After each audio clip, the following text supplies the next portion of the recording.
Welcome back, fellow armchair generals. This is Gamer1745 here with my continuing playthrough of Hearts of Iron 4 with Black Ice, and of course we're playing as Japan. And if you haven't already, please subscribe to the channel. Love to see you around more often. And if you would take a moment, and hit the like button on this video. It really helps out both you and me, to my understanding. For me, the more likes a video get, the more likely YouTube will show it to other people, but also the more you like something, the more it's going to show you of that thing. So even if you're just, oh well, we took out some aircraft and they took out some submarines, it looks like. Okay. It'll show you, so even if you're just checking in on stuff, it'll show you more of that in your feed. So liking helps us both out. So thank you very much if you would do so.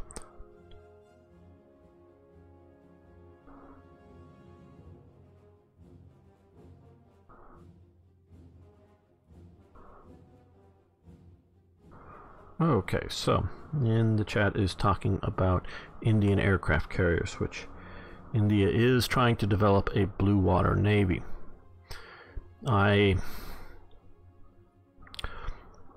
know many of you already know that I view large groups of people are different than individuals. I view large groups of people through a cultural viewpoint lens, and I've often sort of thought of the polytheism, many gods of India as being, I don't know, less good than a monotheistic culture of or monotheistic religion. And I do, know that this is oversimplifying things, trust me. And I don't anybody take this wrong. And so generally speaking, I thought the Arab world was going to be, how do I put this? I want to try to get this right.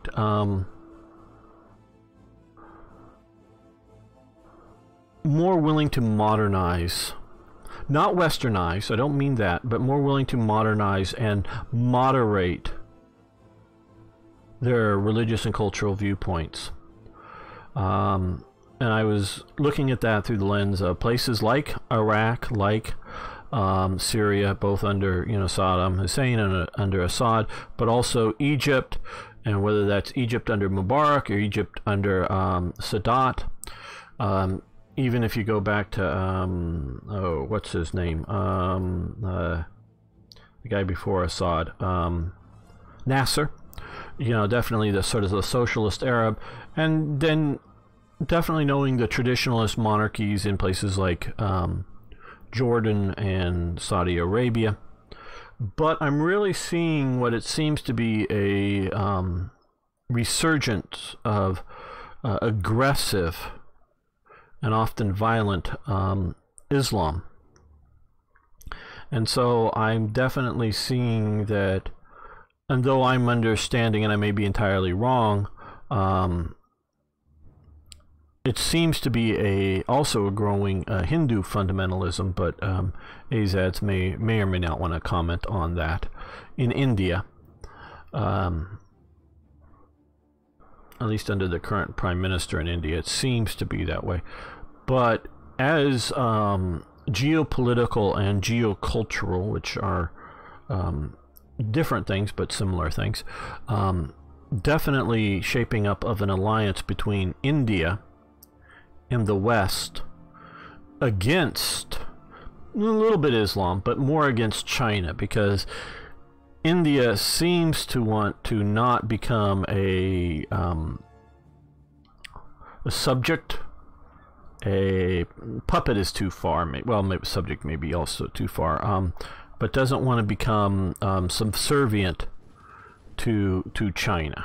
And so it is building a blue water navy. Probably would have wanted to do so anyways, but building a blue water navy in response to China's building a blue water navy, I don't think it's obviously any nation is looking like, oh, what are our possible threats? What do we want to do with it? I think it's something of a ridiculous thing to go, oh, well, we need to challenge the American naval power. Well, in my opinion, that would just spend India into oblivion. But and look at national defense from America, if you will, not on its seas, but in its people, in a possible guerrilla warfare or something if the U.S. decided to invade it. But I do think it's looking at a much smaller navy, but a blue water navy growing in China, and with a naval base, my understanding, in Sri Lanka,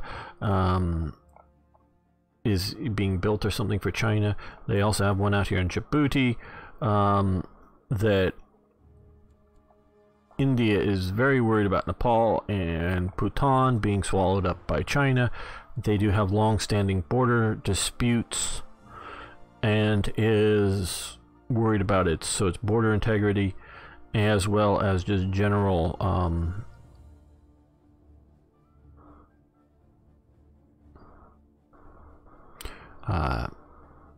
also, as I'm sort of reading the chat here a little bit, India or China's relationship with Pakistan militarily.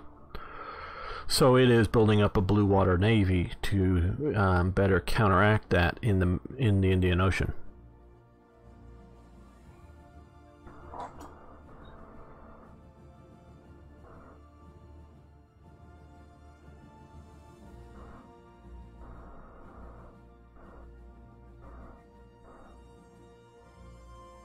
Yes, that is interesting, Azad. But partially what I'm seeing is a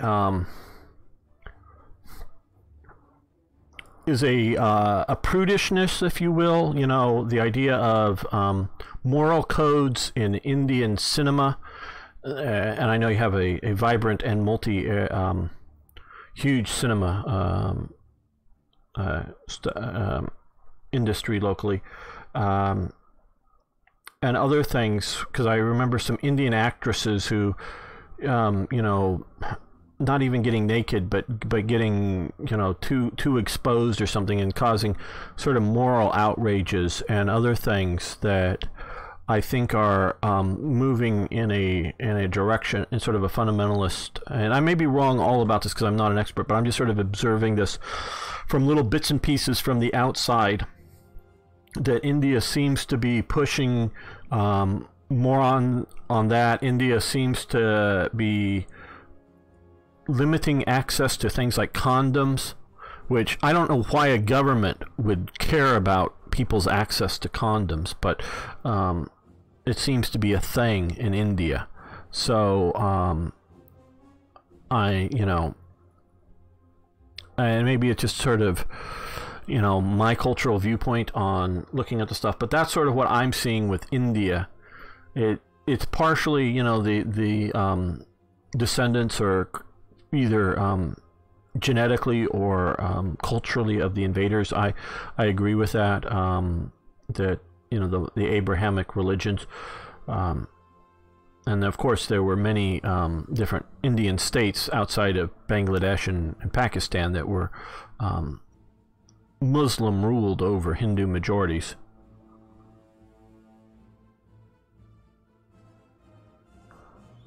Yeah, I know. I'm not saying whether you can get them censored or uncensored online. I'm talking more about the government's involvement in well, I don't know, in some of this stuff. And I just saw some documentary about and this was a couple years ago, probably, about, and it is a short thing or something, about a woman and her sort of condom rights and access for women buying condoms, and how she would try to buy them and at places and was being refused to, you know, going into places and buying them. So and maybe that's more the store owners and then the government.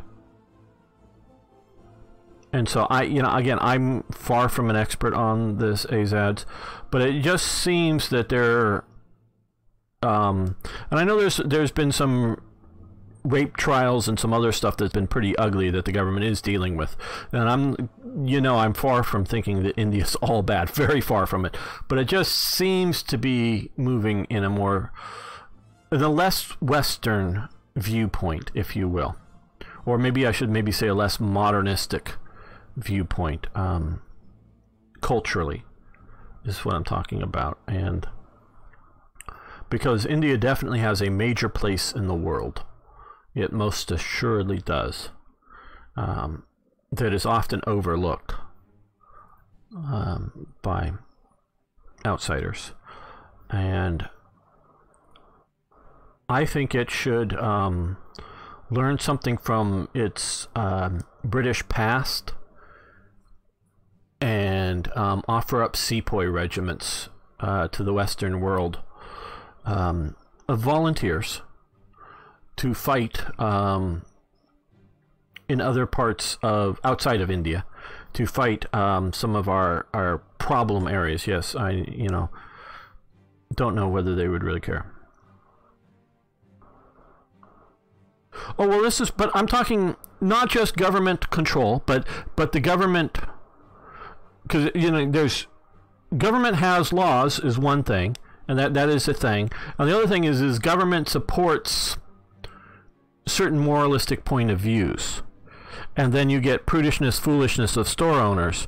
But that would be an acceptable behavior is, again, not necessarily the government is making a law, but that kind of thing. And again, I'm just looking at this from my perspective in watching stuff from the outside. I would love to go to India sometime, but have never been. And quite honestly, though, I'd much rather go to China and Japan. I have much more interest there, and some other places first. But I would also love to go to India. My grandparents traveled all over the world and traveled to India several times. But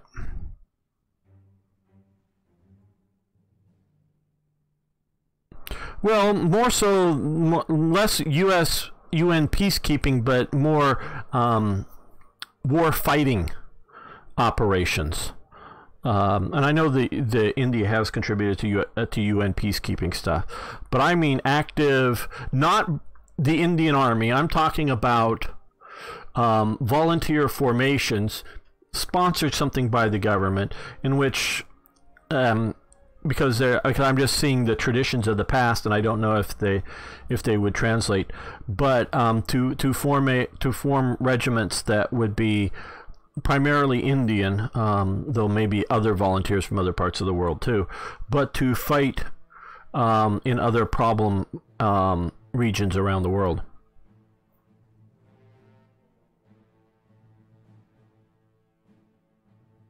Yeah, and I agree within the UN forces, but I'm not talking about controlled by UN. I'm talking controlled by Anglo-British Australian alliance type units, that would be fighting in places like Afghanistan, would be fighting in places like Iraq and Syria, would be potentially fighting in places in Africa, and that kind of thing. But not as representatives of the Indian government. See, this is what I'm saying, and not as the British Army. Sorry, I'm just seeing British in front of me. But not as the Indian Army, as deploying Indian units, government units. I'm saying as in raised units for foreign service in, semi-mercenary type formations. But allowed to happen, recruited and happened up that way. So,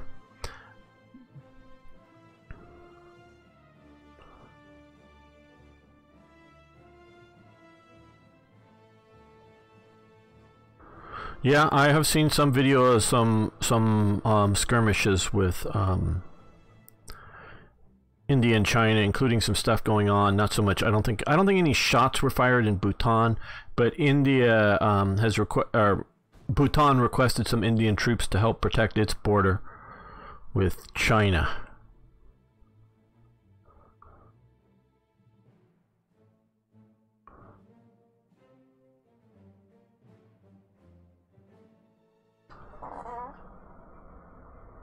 Yes, in essence.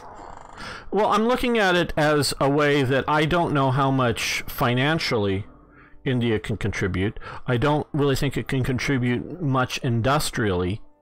So I think a way to cement partnerships with the rest of the world and to bring India a greater importance in the world, that it has manpower to offer.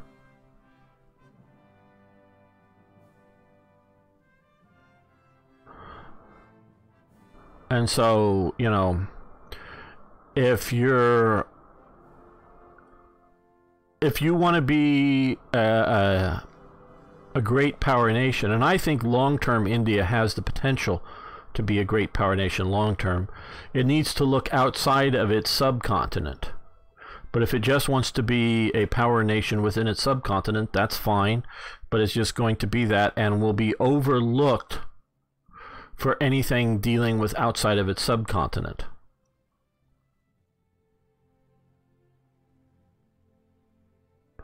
So, and you're right, yeah, the India-China thing is more of a Cold War, but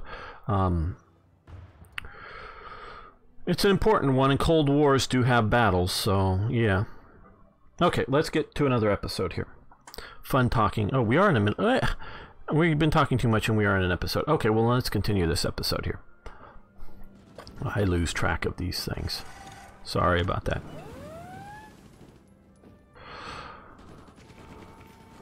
Well, your own lake. I don't think that's going to be allowed. The U.S. needs to keep all the major open to sea traffic. And so it's going to maintain strong fleets everywhere. And that's why it's going to hold on tooth and nail to Diego Garcia out here. No, that's the Seychelles. Here it is. The U.S. is going to hold on to this British-owned place as long and as desperately as it can. And keep it as as much sovereign territory as possible. I know it isn't. It's like I say, it's still technically British territory to this day, but the U.S. will. Here we are. We're showing up with more forces. Okay. You're going there. You come here to back up. Oh, we're saving. Back up that advance. You guys, no, you guys come this way. Good.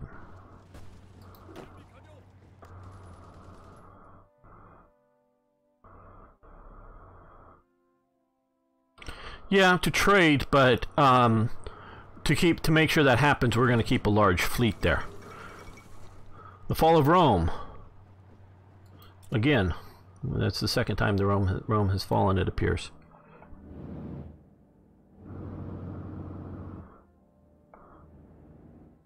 But at least Germany has recreated a northern Italy. Is it the Italian Social Republic? No.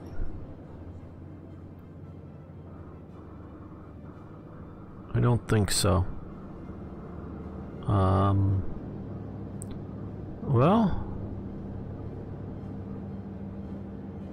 no, it's just Italy. I guess they haven't really done the Italian Social Republic thing. And so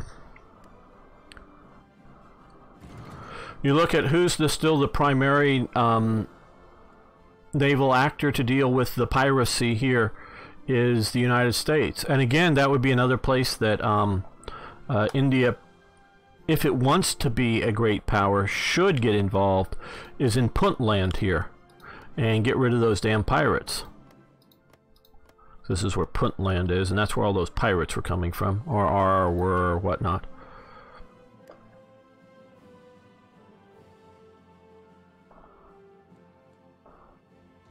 Okay, you guys... No, Mountain Division, Infantry Division, attack. Cavalry, keep moving forward. You're hopefully a little faster, but...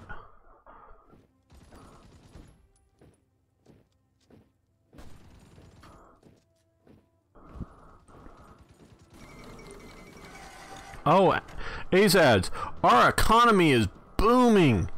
We're getting more than 4% growth per quarter. So our economy is booming, and our economy is going to be taking off. It is just starting to take off again. Trump has gotten rid of our socialist president. Well, I mean, we got rid of him in an election, and getting rid of all of his socialist policies, and our economy is taking off. So we have now taken these guys, and you take out this extra Singapore down here, whatever the hell this is.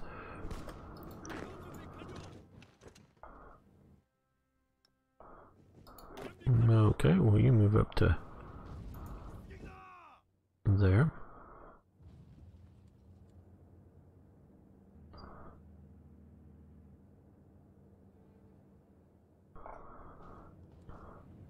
Under Obama, it was going badly, but we've changed that now. Oh, we're back to this fight. Okay, wow, good. Good. We might be bringing in some more, but we got battle cruiser, carrier, fighting against a couple of BBs who are fighting there. But we've got a fair amount of planes coming in and operating against them, so that should do reasonably well. Ozawa, reasonably good admiral. Now, how is our fight going out here? Again, like I said before, I don't want this. Okay, they've been taking out a lot of destroyers. That is not good. I don't want this to be a piecemeal thing. That's why I sent out, and I should be out here another carrier group. Yeah, these guys should be out. Oh, they're beat up pretty bad. Okay, well,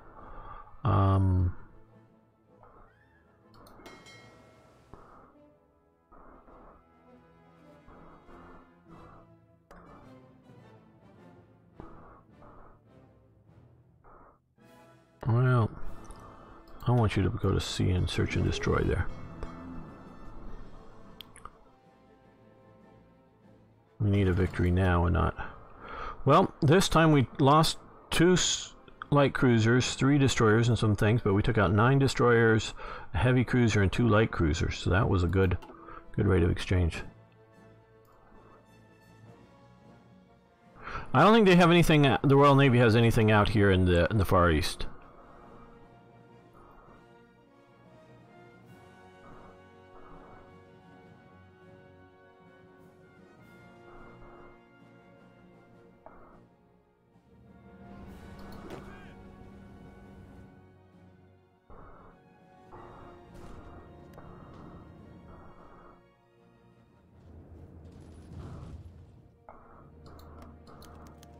Okay, ace pilot promoted, very good.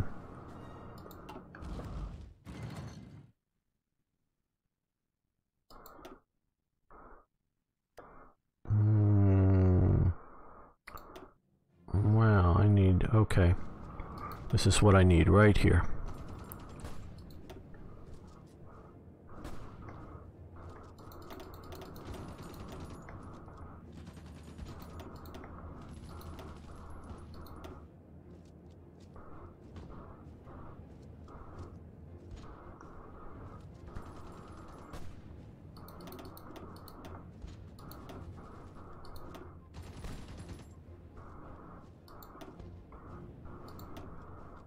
I know that's hardly any, just 10, but I want to keep a cushion. Let's...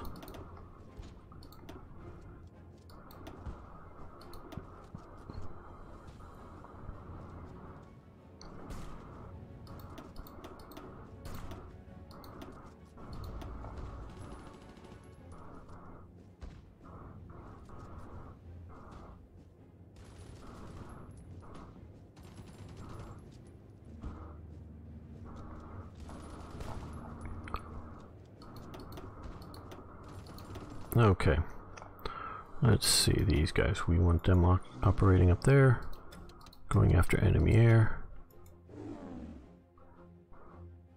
going after ships, also going after ships. You guys, oh, they're just heavy bombers. They can't do anything but factory attack. Oh, that sucks. Yeah, you can make it out there, so some army base fighters.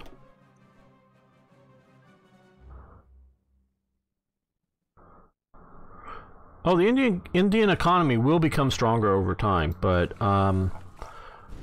we are seeing new life in the American economy, and we may see a massive American resurgence economically.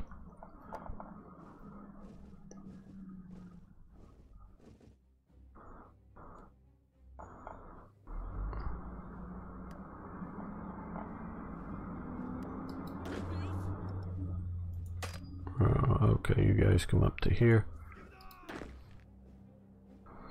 And you guys keep moving down along there.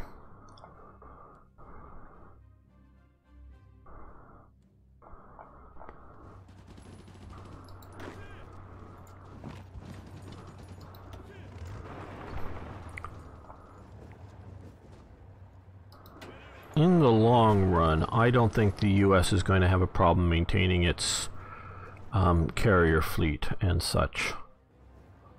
And that is different than saying somebody like India won't become much economically stronger to be able to afford properly. And you got to understand, and I don't know, I have watched a few bits and pieces on India's military development.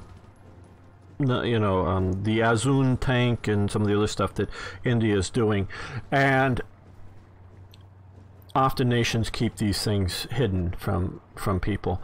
I was talking to my cousin a few weeks ago. He was in the U.S. Armed Forces and tank driving, and for a while when he was driving his M1 tanks, they would go out and train, you know, take whenever they sort of wanted to, take their tanks, maybe even daily, to the tank range and fire rounds, you know, on the range and get practiced up. Well, by the time he left the armed forces and commanding his tank platoon, they had to, if they wanted to fire their tanks, they would load them onto the tank carrier, a truck, drive the truck to the range, back the tank off the carrier, and shoot a few rounds that way, because they couldn't afford, this is in the United States Army, in one of the major armored divisions, couldn't afford to drive the tank to the tank range, because they couldn't maintain the tank. Okay, this is the U.S. Army under Bill Clinton. So this isn't that long ago. I mean, it's obviously, you know, post-Bush, post-Obama, and, you know, so it's some years ago. But this was during peacetime, so we weren't high use rates and expense rates of fighting in Afghanistan and Iraq. This was when we were still messing around in places like Bosnia and Herzegovina and whatnot. But we couldn't afford to drive our tanks to the firing range on the base. This is on the base. This is take it from where you park the tank, store the tanks, and only once a month or whatever they would quickly, you know, power them up and drive them onto the back of the truck. The truck would drive it to the range. To be able to fire the tank, you got to take it off the truck because of the recoil. So you pull it off there and just fire it and then bring it back. And they didn't have the money to do more than that, and that was much less. Often they could do that. Okay, so that's the U.S. Army trying to deal with the M1 Abrams. A rather expensive beast to drive. Okay, now India. It's not so many how many aircraft carriers you have, but how often do you have them at sea? How often are you doing active air operations, training, taking off, landing, flying those aircraft? You know, and affording to do that. Right now, the U.S., I don't know if most of you understand this, a bunch of our aircraft are either not flying or death traps. This is the last I heard, and the last I heard was probably 2 or 3 months ago on this, because their oxygen masks are filling up with water and are choking the pilots. and they haven't, at least last I heard, hadn't figured out and these are Navy aircraft, figured out the reasons for some of these older model aircraft, why this has recently been happening. But this is a very serious issue. So it's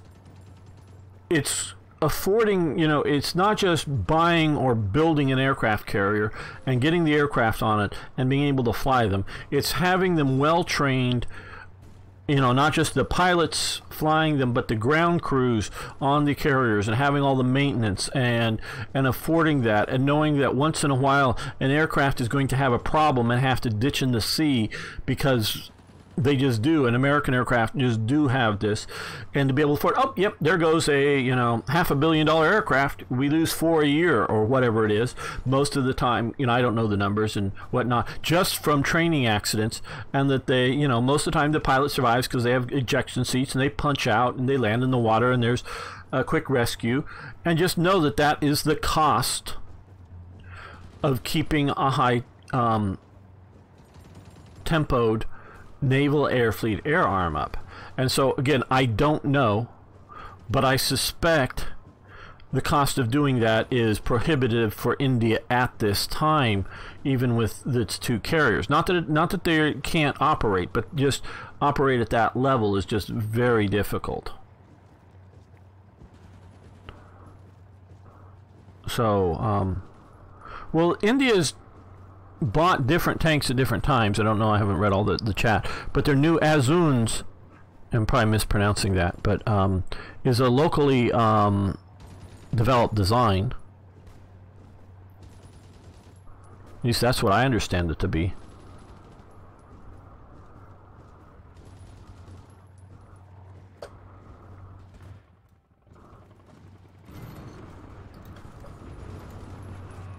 Oh, what the hell? What are you doing? No. No, I did that wrong. You go there. This is what I want. You come here.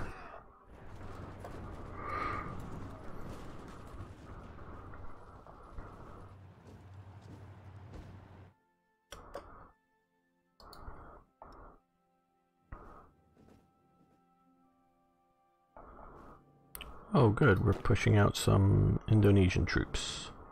Good, good, good. Oh, why did you zip out there? I just wanted you to come out here and move along this coast. You go towards, we need somebody to go to Wewak eventually. Now, the important thing is, where's my naval battles? Okay, it looks like we've won control out here, and because to me these are the important things, not so much the... Okay, well, we lost 11 destroyers, which isn't good. We took out 3 of theirs, but at least we drove them out, it seems, because we have, or had control.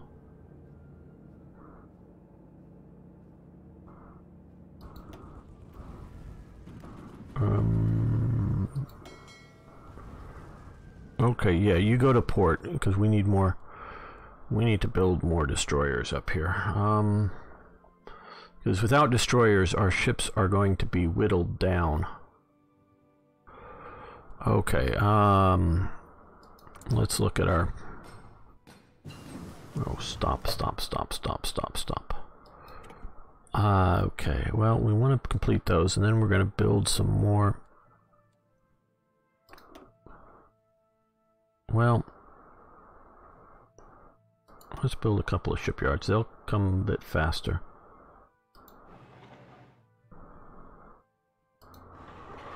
And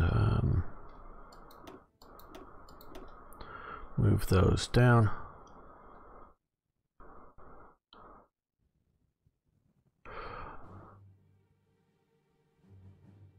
Well, I don't think anything's beaten the M1A2 or the latest M1s yet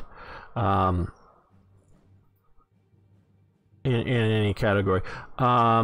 I get your environment to fight in, but the U.S. tanks just guzzle gas. They get 5 gallons to the mile, not 5 miles to the gallon, 5 gallons to the mile. So they just guzzle gas. I think it's better than the Leopards. The Leopards are good, but everything I know, the Americans, and I don't know everything because some of the stuff is classified. Not that it isn't out there, but it's still somewhat classified, so I don't know everything. And I know they're doing some packs. The biggest problem with the Leopard tank is its armor. It doesn't have as good a armor. The U.S. has what is it? Depleted uranium inserts in its armor. So and so they have that. And I was talking some time ago, a few years ago, to someone who had served in Iraq. And for a while we let the Iraqi army use some of our better M1 Abrams. And I was sort of worried, and I asked him, he said, because we turned them over to them. Oh no, we got all of those back, and we turned them, what we left them with was export model Abrams without the depleted uranium armor packs in them. The depleted uranium is a super dense metal, and so one of the layers of armor in our main tanks is these depleted uranium, and it makes it really super hard to penetrate an Abrams system. And so the Abrams has that, and none of the models of the Leopard 2s have that. The Leopard 2 has gone over to a longer barrel, and they shoot a tungsten cord penetrator. The Abrams has the older barrel, but its penetration equals to or greater than the longer barreled one, because it shoots again a uridium cord penetrator ammo that will penetrate deeper and better than the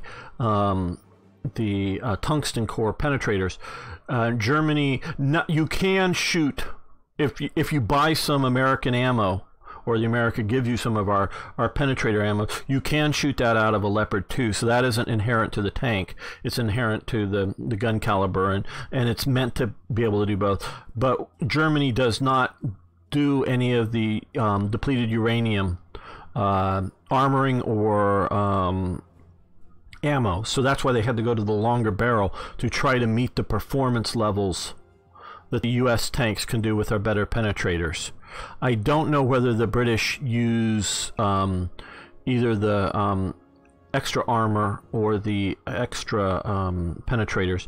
The Challenger, the biggest problem with the Challenger, and why they've had to add, though the Abrams have added some of the reactive armor on the sides, is the Challenger lower armor, particularly on the sides, is really weak.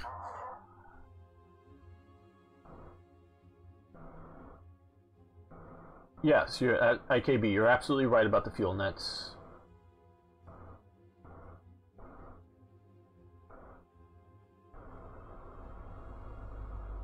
So if we can supply the fuel, those Abrams. Yeah, okay, so I'm just reading. I'm just reading the chat here. I don't know if the new Armata tanks, how good they're going to be. I don't know how much you guys know about.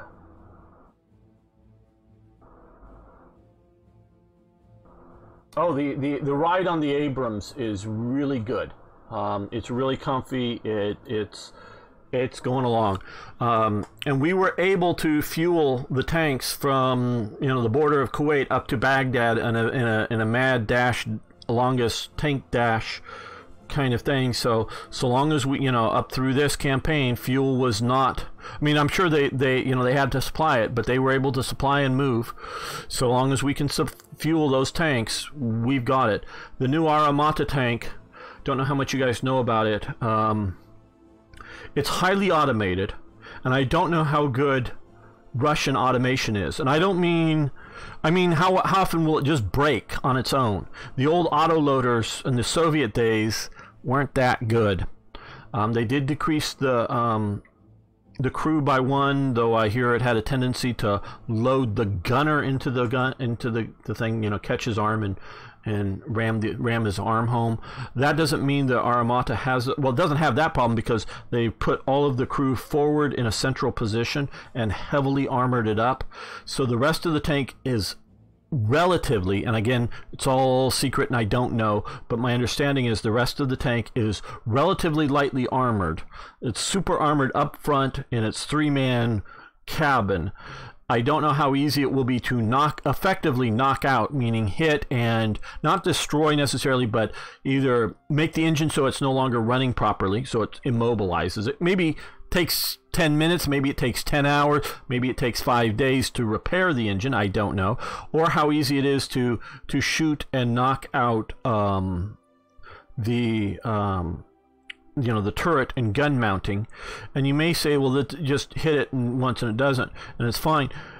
And if it hits that, well, I've talked to people and been in lectures, personally been in front, sometimes I say this because I haven't necessarily asked the question was answered, but I've been in lectures with some people that have been as part of an action to try to knock out an American Abrams, these are American soldiers, that we were planning on leaving behind because it got too damaged to move and it was just not functional, and the decision in the element of, you know, the invasion of Iraq or whatever, then we were just going to abandon the tank, and they wanted to destroy it so that no one could come along and pick pieces off of it, or, you know, they really didn't think that the Iraqis were going to come up and get it driving, but they didn't want to leave it in any sort of shape for anybody to come in and examine the tank even momentarily. So they tried to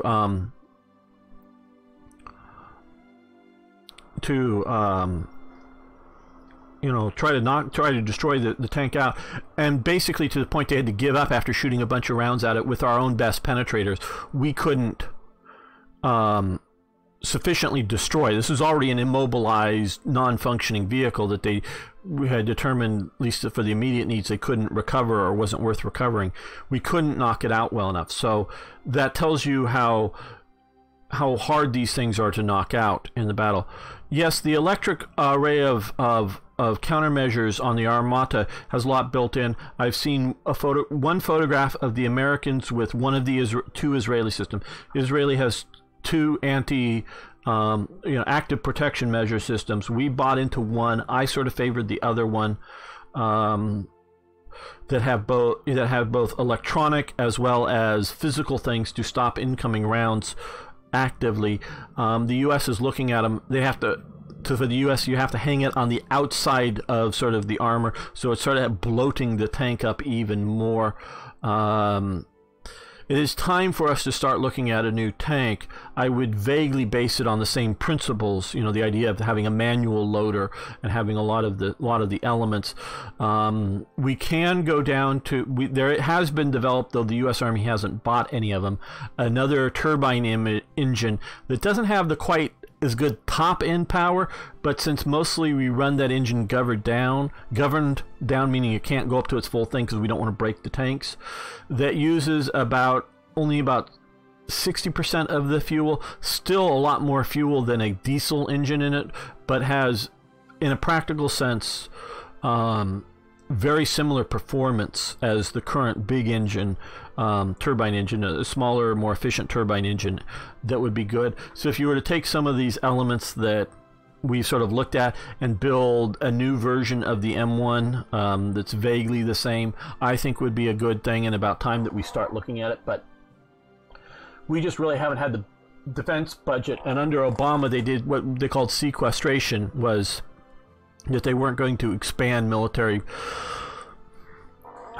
funding, so it's really hurt our forces.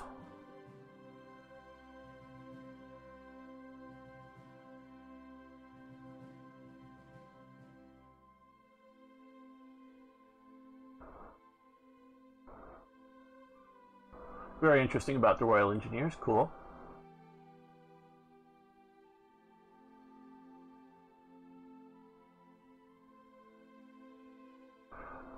Well, I'm also thinking of the T-64 as well.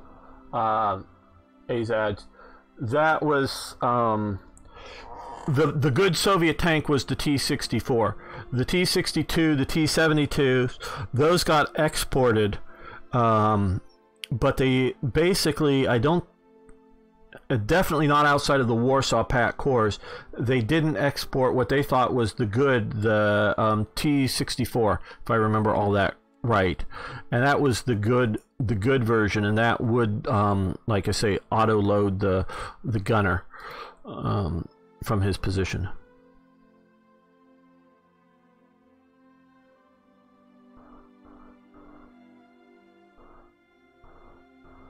Yeah, the Land Rover is a good vehicle, but not a good protected vehicle. Meaning, just if you're just driving it out in the country, that's good. It's not a good, you know, for protection. Well, the APCs, if you're talking the Bradley system, they went through a really horrid stage, but now are in a reasonably good stage. They have reasonably good armor, with a lot of reactive armor put around them that really helps.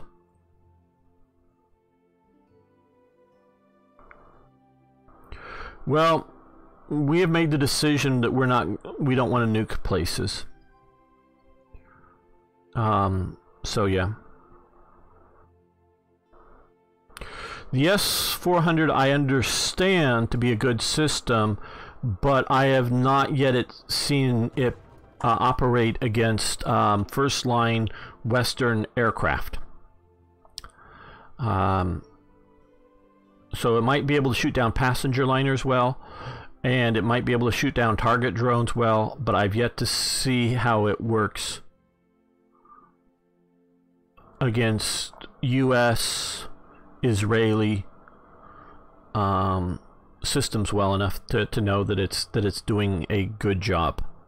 There's always the Russian sales job, and then reality. And then I also know that under the Soviet Union, often what they would sell to Egypt or sell to Syria was not the exact same versions that they had stationed in East Germany, or, you know, under Russian control in East Germany, not under East German control, or in sort of the Moscow central area commands. Those were their sort of elite, highly mobilized Soviet army was in, you know, East Germany, and then they had sort of secondary forces here, and then they had sort of the secondary sort of elite mainline central Moscow forces under the Soviet Union. Is sort of how this is just roughly and crudely how it was organized. The Moscow area and the Soviet forces in East Germany sort of got the first line equipment, and then they would sell an export version, and then the Israelis would fight, and using maybe not quite the best American or best Western, but nearly so versions, and readily defeat it. And whether they were defeating poorly trained operators, whether they be tanks or aircraft or anti-aircraft missiles, or whether they were poorly maintained, or whether they were just the export versions, or whether all of that may be factors, I don't know, but the Israelis would always effectively win. So until I really see the U.S. fight like the S-400, I don't know how well it's doing. So far, the Patriots have been doing fairly well.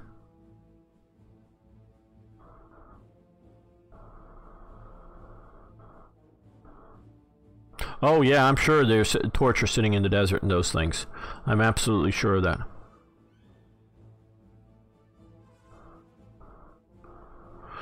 Now the question is other than simply a nicer air-conditioned vehicle, what other vehicle out there do you know, Fish, that would do better in those environments? I'm not at all disputing your experience, but it just, what is better that you know, that you can point to? And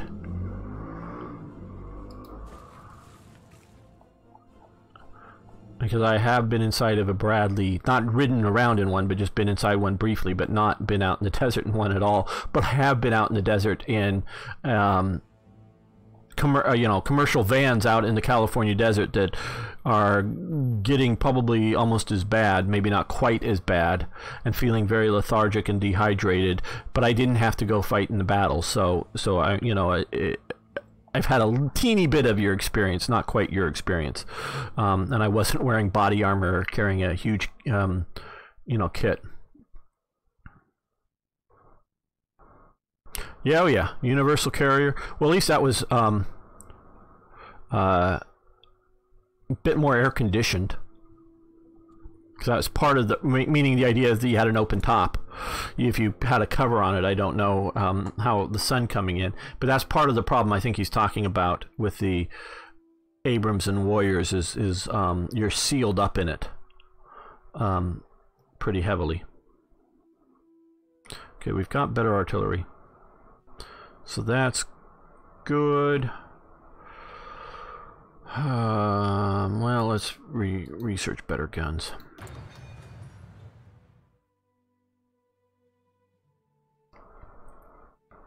So I have a little experience, trust me, with the California desert situation, which has similarities and has differences to what you're talking about. Let's attack there. You guys come down here.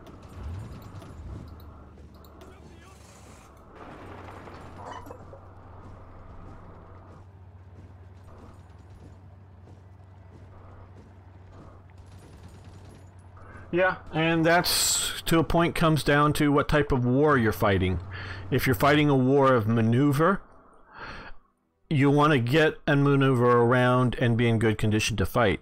If you're fighting a war of attrition, which generally guerrilla warfare is, you want to protect your troops, because that's the whole point of the those sort of sides of operation. It's a war of attrition. So I think being ready to fight, I think, is the secondary situation, and in that.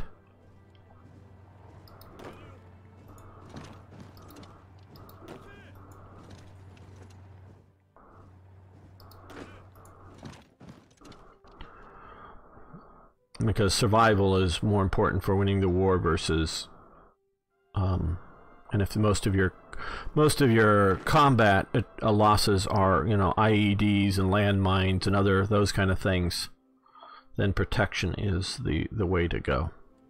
At least that's my viewpoint. Okay, we've lost the last couple of... Well, we still have a few subs out here. Oh, we'll go back to a port. Yeah, go back to here. Get repaired up.